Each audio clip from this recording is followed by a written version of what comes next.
Guten Abend, meine Damen und Herren. Good evening, everyone. Partners, guests, friends and followers of the Wissenschaftskolleg. A very warm welcome to this evening lecture with our current fellow, Erika Milam.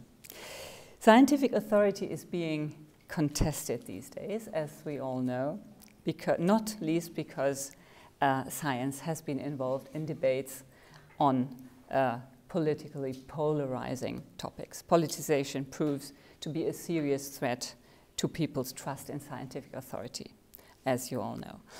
We may regard this as a very recent phenomenon, which it is not. And this is what Erika Milam, our speaker tonight, will be talking about in a couple of minutes. So it is my pleasure to introduce her very briefly. Erika Lorraine Milam is Charles and Emily Gillespie Professor in the History of Science and Professor of History at Princeton University, and she belongs to the very rare species of academics who bridge the gap between the natural sciences and the humanities in her person, because she is an expert both in biology and in history. She was born in Germany, in Bonn, where her father worked at the US Embassy, but she grew up and was academically socialized in the US at Carleton College and the universities of Michigan and Wisconsin.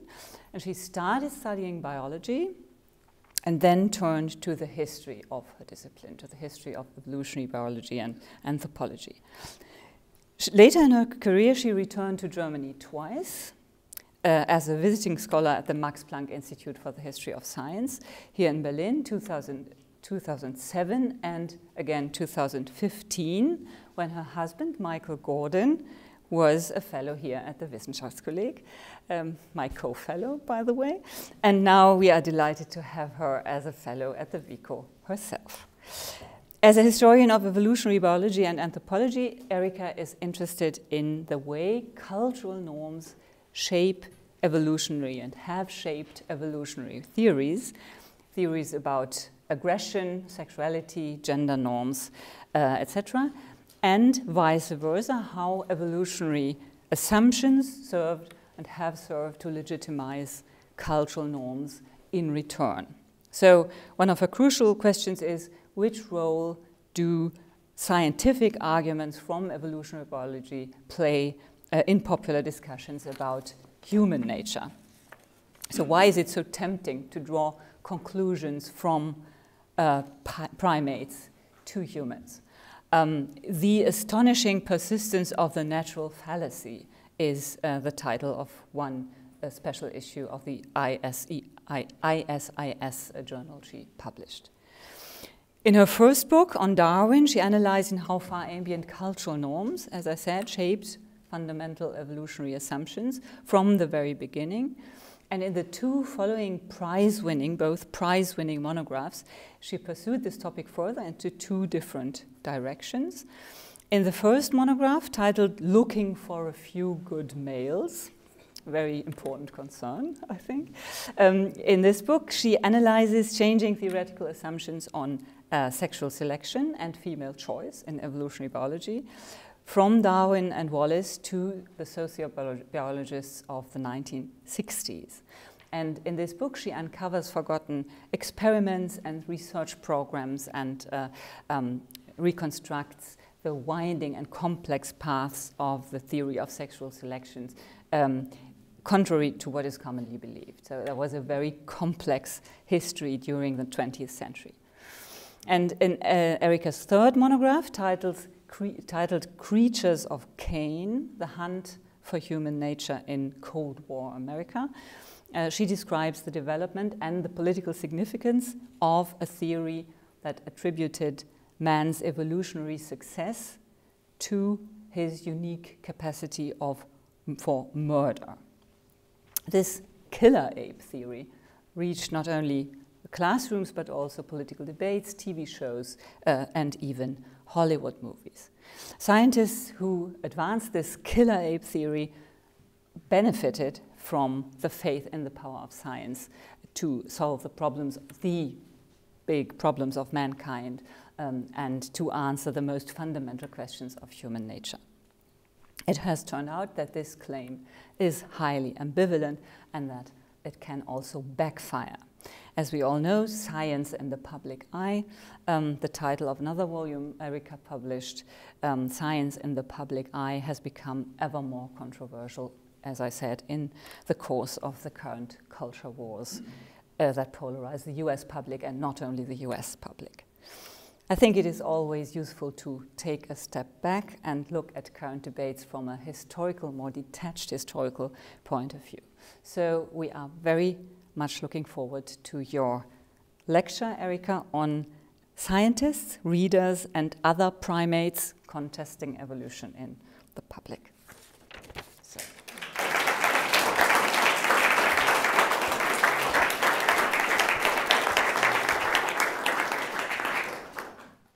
Thank you for that very kind introduction. And ich wünsche Ihnen einen schönen guten Abend. So my talk tonight will whisk us back to the long 1960s. And we will consider 3 episodes in Anglophone science in which the public was introduced to competing narratives of human evolution. These episodes take place in a moment when scientists felt duty-bound to write for public audiences, and they had a new means by which to communicate with the audiences, the intellectual paperback. These relatively cheap, easily purchased books became widely available starting in the 1950s. And in the next decade, commercial and university presses printed new science titles alongside re-releases of classics like Darwin's On the Origin of Species. And given the wide potential distribution, scientists who wrote such books saw themselves as engaged in the dynamic education of a mass reading public. But at the same time, these authors also hoped that their professional colleagues would read the same books. In the words of one anthropologist, quote, "The world of science is so diverse that an expert in one branch is hardly more than a well-informed layman in another," end quote. And he noted that the credulity gap between scientific disciplines was in ever greater need of bridging, perhaps even more so than the gap between scientists and the average citizen. So I call this mixed genre colloquial science to fix our attention on a new kind of public intellectual who wrote, backed by the authority of science, in an accessible style that was designed to reach both professional and public audiences. Colloquial science as a genre had its origins in the post-War War II rise of the intellectual paperback, and lasted only as long as these dual audiences read the same books. So in the 1960s, books about human nature and evolution were particularly popular.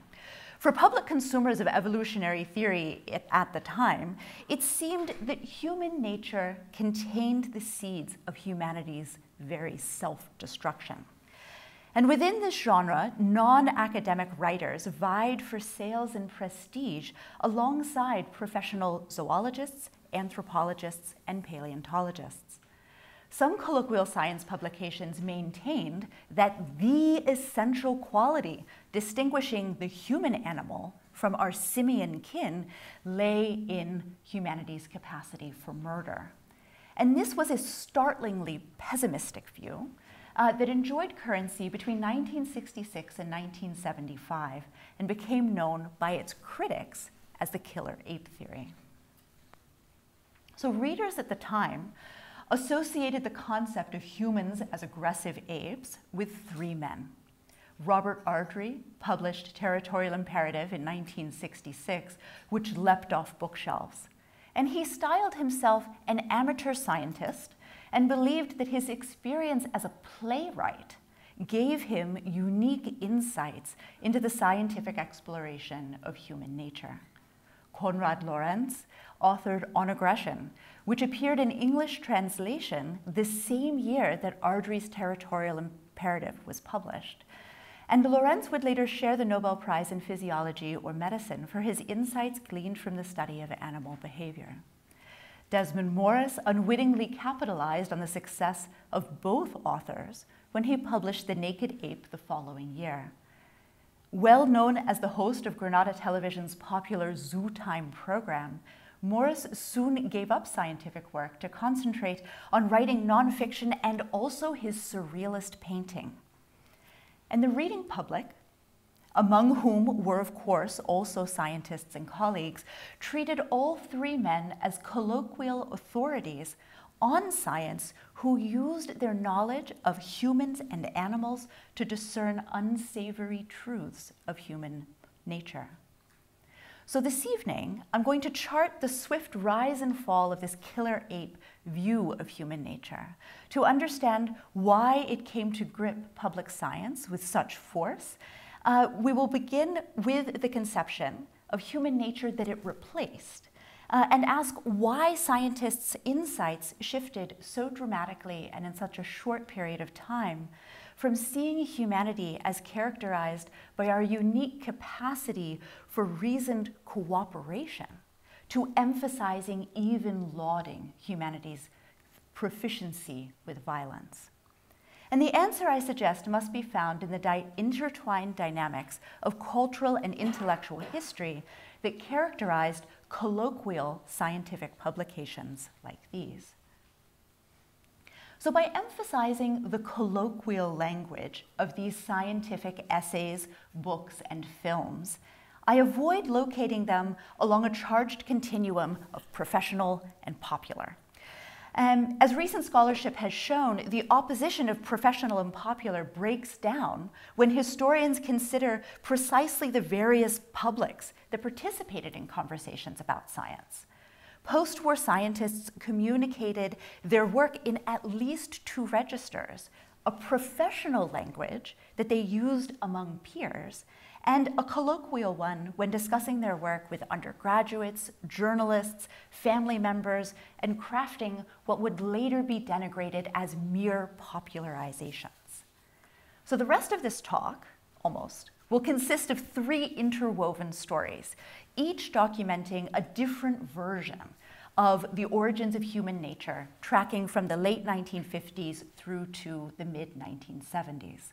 And connecting them are two larger claims.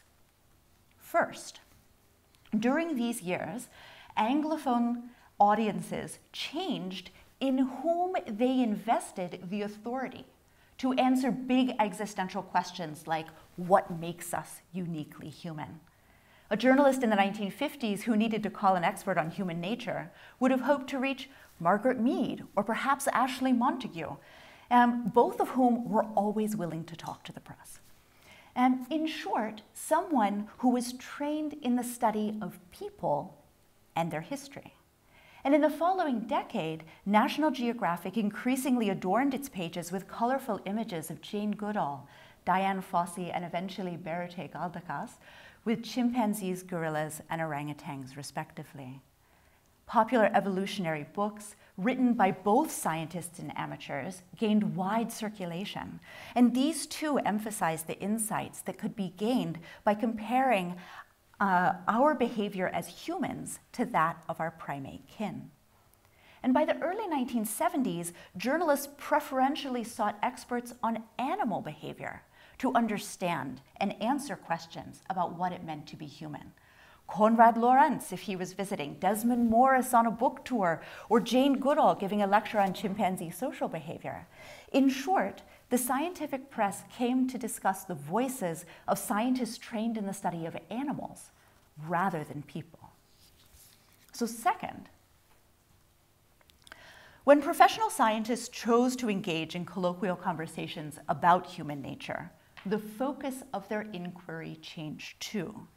So throughout these same decades, the professional scientific literature, of course, contained a remarkable diversity of anthropological and biological opinion. Only a few voices from inside academia, or from very near it, were amplified as part of public conversations. And in the 1950s and the early 1960s, Anglophone scientists largely argued that humans were by nature cooperative, And I have here pictured Edward Steichen's Family of Man exhibit at the Metropolitan Museum of Art in New York. So the problem these scientists sought to solve was how were humans capable of the incredible prejudice and violence evidenced in the Second World War and then decolonization, as well as the struggle for African American civil rights. To public audiences and scientists alike, what separated humans from animals became our capacity for killing each other in large numbers. And they asked how we could understand, and by understanding, prevent the aberration of violence in our otherwise peaceful lives. So then as now, science written in this colloquial register played a distinct role in crafting popular views of the world, the cosmos, or human nature. In essence, answers to our deepest philosophical questions. And if we want to understand how and why ideas about human nature have changed over the course of the 20th century, these kinds of sources are essential reading. So the contemporary implications of books by Lawrence, Ardrey, and Morris were hard to miss. As the 1960s wore on, student protests and police brutality, the war in Vietnam, and political assassinations were beamed across the world. These events filled homes and television screens with flickering scenes of violence and its aftermath, images that would never have been allowed on air if they had not been real.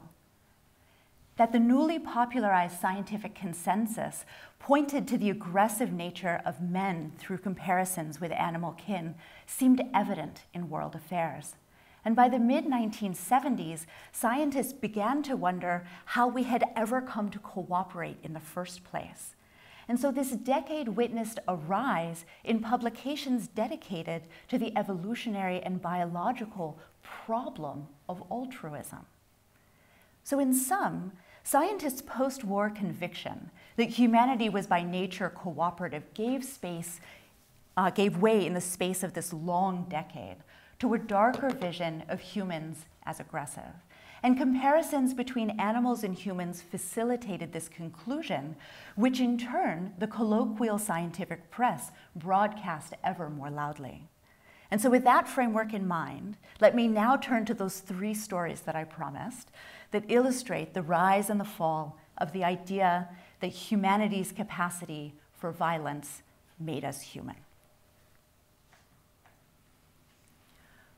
Story one. One of the most beloved evolutionists of the post-war era was an anthropologist named Loren Eiseley. Eiseley penned his first book, The Immense Journey, in a world of silence.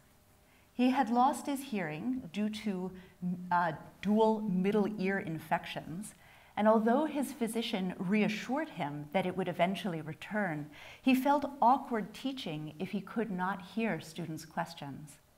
So instead, he sat at his kitchen table and turned his attention to an experiment in writing. Part memoir, part science, Eiseley sought to capture the majesty of human evolution for the lay reader. In earnest, assured prose, he encouraged his readers to imagine the fate of human ancestors recorded in a, quote, speeded up motion picture through 1,000,000 years of time. His cinematic sweep encompassed the transformation of a flint axe into a torch grasped in a raised hand. The grassland world in which our ancestors lived, teeming with bison and mammoths, would vanish to sate their new appetite for meat. Fire, and therefore cooking, allowed early humans to more efficiently digest this meat and compensated for stomachs ill-adapted to an omnivorous diet. Their limbs would grow longer, changing over generations to stride across vast savannas. The ice ages and increased hunting drove many of the large herbivores in Europe and North America to extinction. And his imagined scene ended once again with a single man now holding a river stone in one hand and contemplating a few seeds of grass in another. Quote, in that moment, the golden towers of man, his swarming millions, his turning wheels, the vast learning of his packed libraries, would glimmer there dimly in the ancestor of wheat, end quote. So by 1957, the year The Immense Journey appeared in print, Isley had moved to Philadelphia and would spend the rest of his career at the University of Pennsylvania. He surmised that the evolutionary past, as revealed in the fossil traces scattered in the landscapes he had trudged as a younger man, said as much about failure as it did about success. Many, many organisms exhibited poor specializations to the environments in which they lived, he suggested, turning into side shoots off the main line of progressive evolution. So our ancestors had not only avoided that fate, he said, they also bridged the past and the future, the evidence of our immense journey inscribed indelibly in our bones. Quote, "We are all potential fossils," he wrote, "still carrying within our bodies the credities of former existences," end quote. So in less lyrical prose, other post-war accounts of human evolution also spun together a determined optimism and epic historical vistas. And these were the building blocks of an account of humanity's past that coalesced in the present in the form of a universal human nature shared by all peoples. And in the form, the anthropologists and biologists who wrote these accounts used the past as a platform to suggest that humans were the first species in the history of life to control its own destiny. Even their book titles sparkled with promise, from Theodosius Dobzhansky's The Biological Basis of Human Freedom to Jacob Bronowski's The Ascent of Man. And far from naive, their hopes for the future had been forged at the death toll of the Great War, years of economic depression, and hardened in response to the atrocities of the Second World War. In advancing a theory of humanity's progress, post-war scientists emphasized our ancestors' hard-won successes against incredible odds. And after the Second World War, liberal American biologists and anthropologists, like Isley, struggled to make sense of eugenic horrors predicated on the assumption that some human lives were less valuable, less human than others. And in response, they crafted an anti-racist account of humanity's past that emphasized a common evolutionary heritage bonded through continued interbreeding into a universal human nature. They sought out and proselytized the best features of humanity, our quick intelligence and problem-solving skills, our capacity to cooperate with and learn from strangers, our exponential accumulation of knowledge. This sounds to me so much like Vico. So humans had orbited the Earth and within a decade landed on the moon. By working together, humanity was capable of creating objects of surpassing beauty and technological complexity. What then made us human? Publications from the 1950s provided a litany of answers that spanned the four fields of anthropology, including but not limited to our bipedal way of life and large convoluted brains, physical anthropology, our capacity for true language, linguistics, our ability to use and manufacture tools shared through family and friendship, cultural anthropology, and the wide array of ways that humans in the past have shaped and reworked our lived environment, archaeology. But more disturbingly, anthropologists also noted that humans appeared exceptional in our capacity to kill members of our own species. Genocide, war, and murder were behaviors known only within human cultures. And this terrible power fit awkwardly with the optimistic message that liberal scientists hoped to provide the reading public.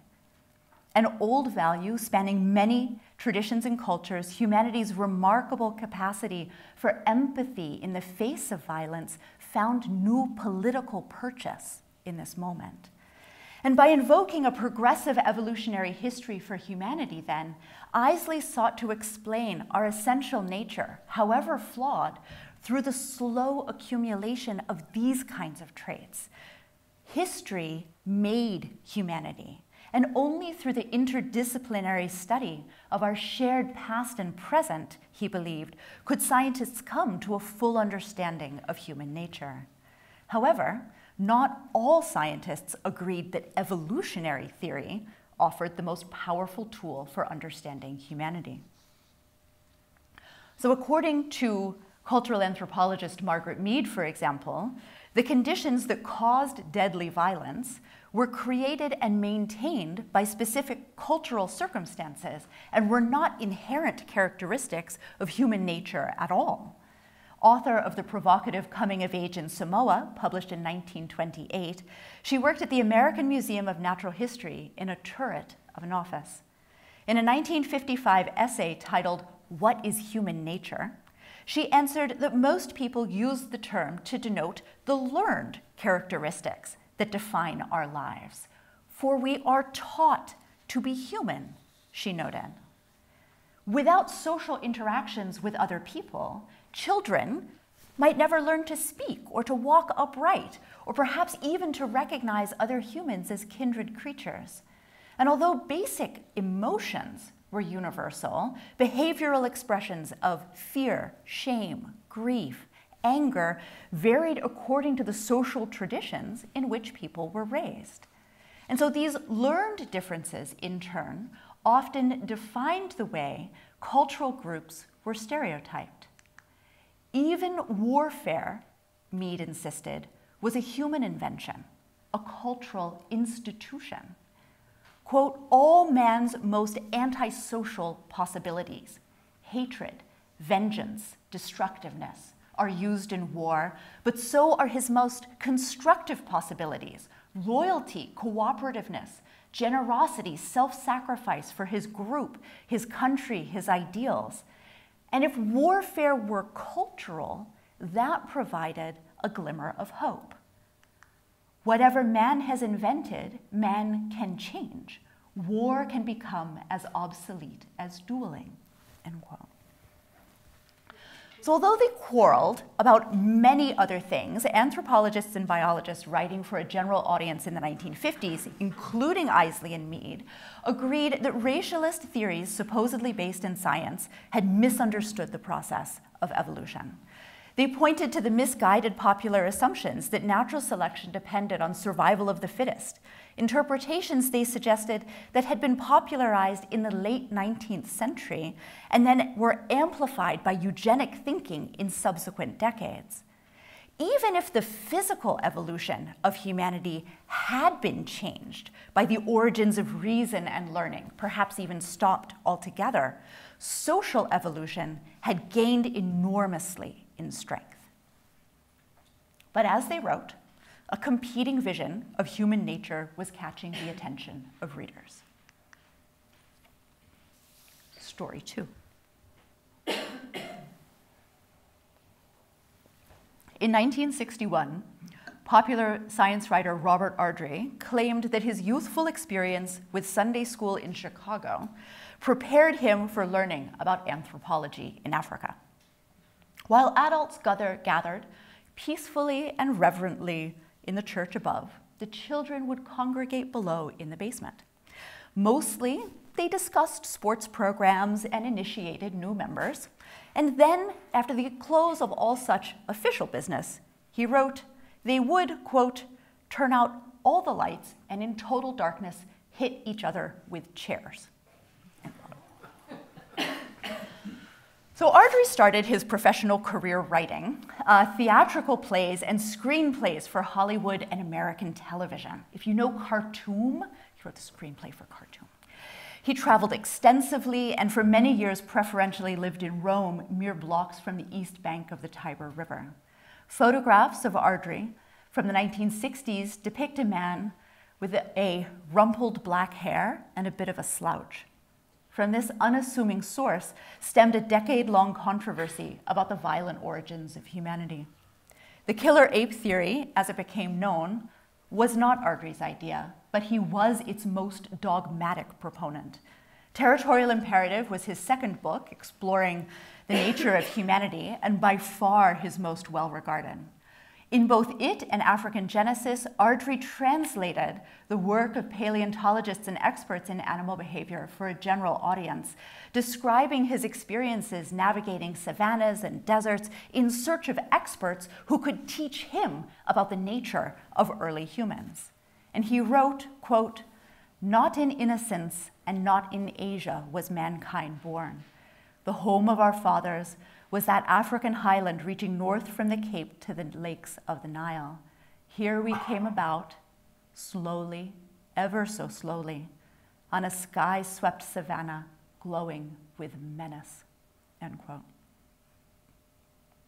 And even in this brief quote, we can hear the key elements of the theory he popularized. Humanity was born in Africa when humans picked up a bone or rock and realized it could be used as a weapon. Together with ethologists Konrad Lorenz and Desmond Morris, Ardrey was often characterized in the popular press as advancing a vision of humans as nothing but animals. Lorenz had been introduced to the Anglophone audiences first as the authoritative, witty author of King Solomon's Ring, and then Man Meets Dog, and then later on Aggression. But his authority as an expert on animal behavior was girded by his position as the director of the Max Planck Institute for Behavioral Physiology in Seeweisen. Whereas Ardrey lumped together into a single entity behaviors like hunting, cannibalism, murderous rage, Lorenz carefully distinguished between the hunger associated with killing for food, which results in the killing of other species, and the aggression inherent to killing a member of one's own species. And for Lorenz, hunters and soldiers were not the same thing. One of the deepest intellectual splits between Ardrey and Lorenz concerned the timing and causality of man's relationship with tools of war. Whereas Ardrey insisted that the accidental discovery of weapons then drove our subsequent intellectual and social development as humans, Lorenz flipped these, asserting the far more common belief that early humans self-consciously developed weapons as tools for hunting. If, for Lorenz, humanity created weapons, for Ardrey, weapons made the man. And Lorenz additionally suggested that rationality could trump animal instincts, but only if his colleagues and readers began building international and inter-ideological friendships and abandoned military enthusiasm. An academic generation younger, Desmond Morris earned his DPhil at Oxford under Nicolaas Tinbergen, Lorenz's close scientific collaborator. But rather than accepting a more traditional teaching appointment, however, Morris then moved to London to head the Granada TV and Film Unit at the Zoological Society before accepting an appointment as curator of mammals, which was where he penned The Naked Ape, which became an international bestseller. Morris took a more lighthearted approach to human nature than had either Ardrey or Lorenz, choosing to emphasize the pleasure-seeking aspect of humans and the resulting sexual dilemmas of modern man. The Naked Ape brought Morris such unexpected financial success that he fled to Malta, a tax haven from the British Isles. So the coincidence of these 3 books published in 2 years gave weight to the idea that human nature was indelibly marked by an animalistic past. And these books served as fodder for discussions among undergraduates and graduate students training in both anthropology and zoology. They also invigorated conversations among non-expert readers by supplying new facts and an evolutionary vocabulary with which to discuss human nature. Producers of publicly engaged science in these years acknowledged that scientists before them had also argued animal nature has something to tell us about why humans behave the way they do. In fact, this tradition goes back millennia. Critics of the theory even speculated that the battle between brothers at Eden's Gate had merely been rewritten in evolutionary guise. Just as the biblical story in which Cain slew his brother Abel had introduced murder as a new human vice, they suggested, contemporary evolutionists sought to inscribe in human nature the moral depravity of Cain's descendants. At issue was not if men needed to be taught to kill or to compromise. The debate focused on whether humanity's capacity for interpersonal violence had provided the key ingredient that caused the evolutionary lineage to diverge from that of the other great apes. Could violence have been the thing that made us truly human? And in the Cold War, these popular scientific theories provided powerful tools for sorting the bewildering chaos of the world into sensible order. That readers granted Ardrey, Lorentz, and Morris this power was neither inevitable nor obvious. Critics of the killer ape theory of human nature abounded. Loren Eiseley, still alive, haven't forgotten story one. So Loren Eiseley, for example, described the controversial reception of their books as created by two opposing camps. On the one side, he identified Ardrey, Lorentz, and Morris as embodying a conservative paradigm invested in naturalizing the worst of human behaviors. And he placed himself on the other side, the liberal side, with a commitment to humans' perfectibility. And in opposition to Ardrey, Eiseley declared that in the process of becoming self-conscious and self-measuring, humans had in some strange sense become transcendent, allowing human ancestors to escape the dictates of their nature. So in the words of contemporary anthropologist Jonathan Marks, for example, humans should be understood as ex-apes. And Margaret Mead predictably agreed with Loren Eiseley, disliking the idea that the biological mechanisms at work in humanity could not be modified. And one of her primary objections to the Ardrey, Lorentz, Morris logic rested on their use of animal models to explain, even justify, solely negative human emotions. Activists from the New Left additionally questioned the reduction of any human experience to a biological explanation, whether that was evolutionary, genetic, or even environmental, because each of these appeared to deny the capacity for individual agency. And in this context, everybody was looking for more evidence, and nothing seemed more promising than the study of primates in the wild. Story 3. By 1975, Jane Goodall had been studying free-living chimpanzees in Tanzania for 15 years. Gombe National Park is located on the western edge of Tanzania, nestled against Lake Tanganyika. Cabins speckled the edge of a beach where researchers would spend the night and compare notes after a long day of following chimpanzees from nest to nest. Gombe lies 27 kilometers north of the nearest town, Kigoma, and is accessible only by boat. From its position, about 1,300 kilometers away in Tanzania's capital, in Dar es Salaam, the US Embassy had called Kigoma remote even in Tanzanian standards, and Gombe even more so. Together with field assistants, students, collaborators, and other visitors to the research station, Goodall had amassed a remarkable store of data. Researchers tracked the daily habits, behaviors, and long-term social interactions of chimpanzees and other primate inhabitants of Gombe, like baboons. And after 15 years, the accumulated notes, photographs, and film on this set of individuals was unparalleled for any wild animal population. They provided evidence of enduring affection between chimpanzees, as well as complex communication. Even so, chimpanzees seem to fall short of the human potential to love or use language. And in 1973, she wrote that they were, quote, highly excitable and aggressive, and yet not warlike. Across many dimensions, then, Goodall's observations both confirmed humanity's animal heritage and maintained our unique status as human. Fieldwork at Gombe also provided evidence that the moral lessons to be learned from a primate model of human behavior depended very much on which primate one chose. And in Ardrey's Territorial Imperative, he had written about baboons, particularly male baboons. Quote, "A male baboon is a born bully, a born criminal, a born candidate for the hangman's noose. He is as submissive as a truck, as inoffensive as a bulldozer, as gentle as a power-driven lawnmower." He's got this, yeah, okay.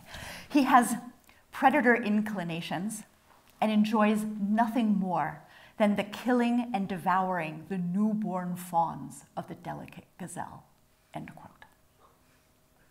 So in contrast, Goodall's chimpanzees, together with Diane Fossey's study of gorillas and later Berute Galdakas's research on orangutans, provided a seemingly peaceful alternative.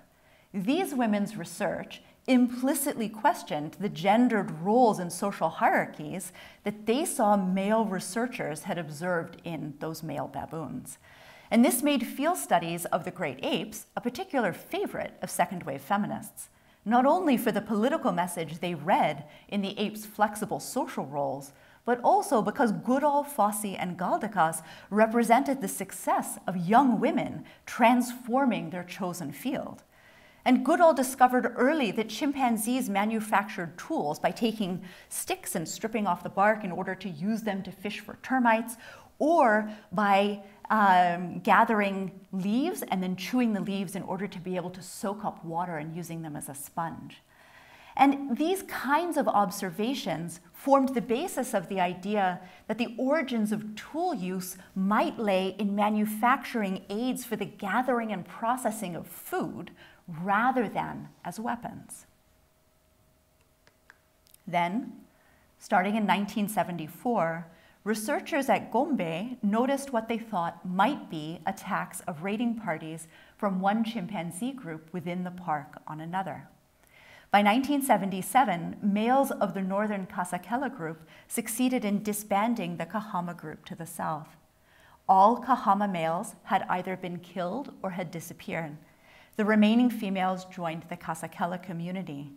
In the pages of National Geographic, Goodall described this as, quote, "the first known extinction of one chimp community by another," end quote. Aggression as a sense of male territoriality made sense to Goodall.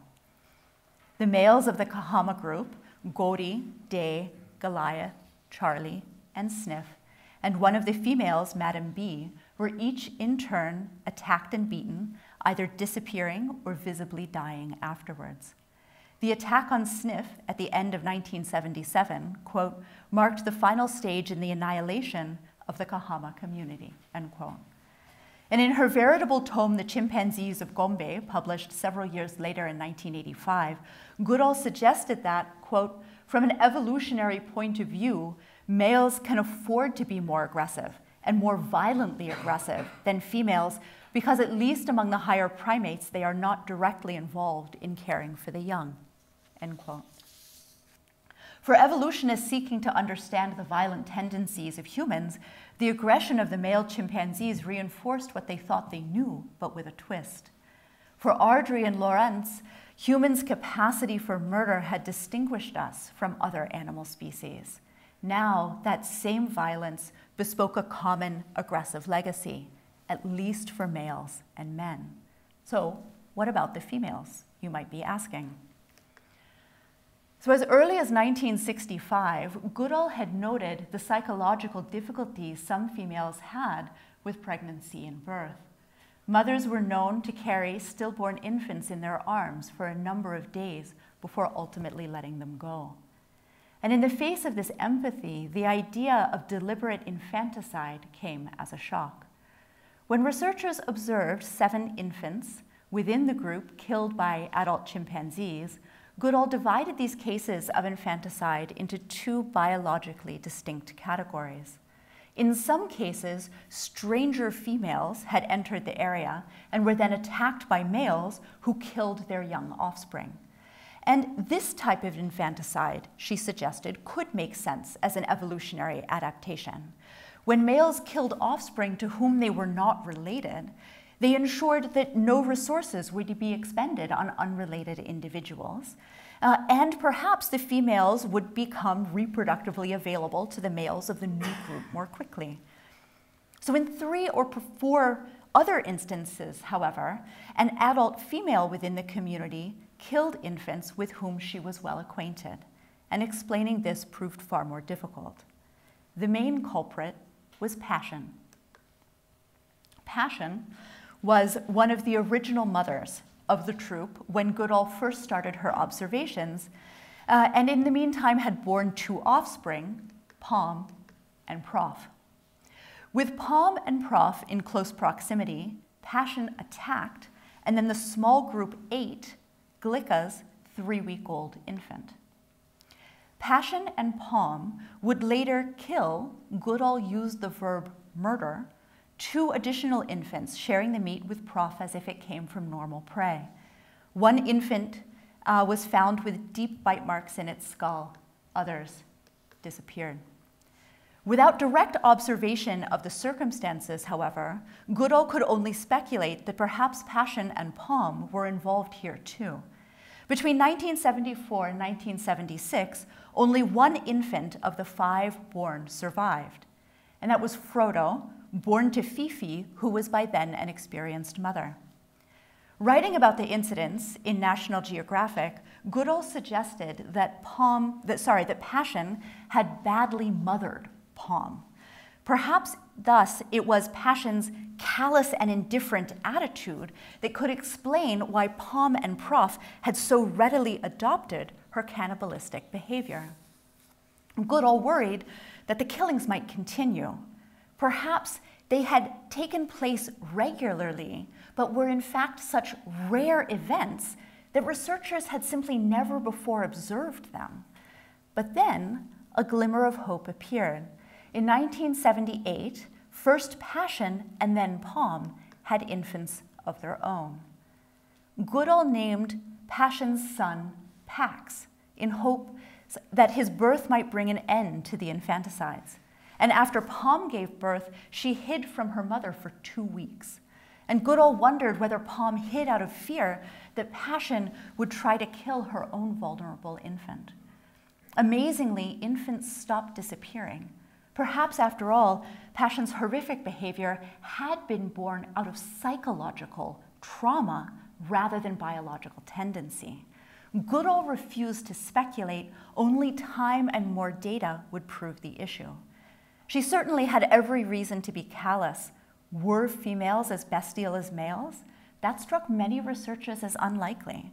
Perhaps instead, females and women were driven to violence out of individual grief or depression. This question would not be resolved quickly. And my point here is that female violence remains controversial, especially when directed at young in their own communities, even as male violence was naturalized. And looking back on these events, Goodall has reflected that her view of chimpanzee nature was never the same. Quote, "Suddenly I found out that under certain circumstances, they could be just as brutal, that they had a dark side to their nature, and it hurt," end quote. So in turning our collective attention to these 3 origin stories, we can more fully appreciate the cultural convictions entangled with narratives of human nature that keep them vibrant today. Universalizing biological origin stories began as post-war redemptive answers to questions about the legacy of dehumanization in eugenic thought. And in later decades, scientists adapted them to address the ubiquity of violence in society and the appropriate roles for men and women in public life. And in doing so, they refracted the social conundrums of the Cold War through life on the savannah. By the mid-1970s, the redemptive progressive vision of evolution posited just after the Second World War was losing traction among popular audiences. And best-selling accounts of humanity's deep past emphasized a darker vision of what it meant to be human, one premised on male violence and female sexuality. So critics of these accounts of human nature saw in them a reductionist means of portraying humans as mere animals, as enacting a scientific dehumanization of humanity itself. And the halcyon years of colloquial science were also drawing to a close by the mid-1970s. In the evolutionary sciences, books that had been hailed as respectable paperbacks a decade earlier were now denigrated as sensational popularizations. Contemplating the centrality of scientists to public discussions of political and scientific issues, a scholar in 1977 used the term visible scientists to refer to figures like these who had been willing to venture in to the public eye. And after the Second World War, scientists had welcomed colloquial discussions of their research in order to gain a wide audience for their ideas and out of a sincerely felt obligation to improve the science literacy of popular audiences. And this scholar worried that the visibility of these particular scientists no longer depended on the persuasive power of their research, but instead simply on their willingness to wade into this messy world of politics and controversy. So more specifically, professional evolutionary biologists began to dismiss colloquial scientific publications as popular potboilers wrapped in scientific covers. And both sociobiologists and their critics blamed the media for extolling books by authors like Ardrey and sometimes Lorenz and Morris that drove, they thought, non-scientific enthusiasm for evolutionary ideas about humanity, but repeated salacious details to sell copy at the expense of scientific accuracy. So more recently, public-facing accounts of human nature have once again stressed the importance of altruism, cooperation, and group cohesion for the success of humanity's highly social lives. But far from a return to Lauren Isley's cinematic progressive sweep through the ages, many of these evolutionary theories of human nature are couched in the language of rational choice theory. And perhaps surprisingly, our intellectual frameworks for generalizing from animal to human have changed very little in the intervening decades. But what has changed is our appreciation of what it means to be animal, which is now a great deal more complicated. So additionally, the scientific fields that the public invests with the capacity to answer questions like, what does it mean to be human, have also shifted.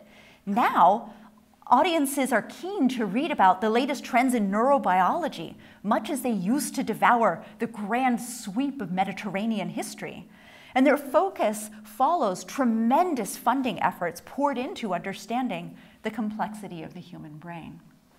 So although the idea that humans are innately aggressive has not gone away, what has faded is the belief that this very same aggression provided the secret ingredient that was provided the secret ingredient to the unique natural history of humanity. But in the intervening decades, the engagement of science with geopolitics has certainly not lessened either. When my students now want to wade into that messy world of politics and controversy, their attention is drawn to discussions about zoonotic diseases, worldwide pandemics, and climate change. The relevance of science for understanding our global predicament has, if anything, grown stronger since the 1960s. And in historical perspective, we can see that the highly visible debates over scientific issues are a sign of their perceived political and cultural relevance. So the reading and viewing public has invested scientists trained in these fields, zoonotic diseases, worldwide pandemics, climate change, and whatever the new thing happens to be, with the authority to wrestle with questions about science and society that feel the most pressing right now. And like evolutionary narratives in the long 1960s, these sciences provide the public with new facts, new vocabularies, and new metaphors for understanding their world. That their fields of argumentation are contested makes sense. Scientists don't always agree. Others lament that when their narratives spin out of control in the public imagination, you end up with movies like The Day After Tomorrow. But perhaps counterintuitively, let me suggest that these are all signs of a scientific field's health, of its relevance to current politics, not a sign of weakness. They occupy the public spotlight and are the focus of fierce debate, not because scientists lack authority at the moment, but because these are the intellectual battles worth fighting. And scientists have succeeded in making debates over human evolution core to the political futures of the 1960s, just as now brains, microbes, vaccines, even carbon capture are core to our own futures. Thank you.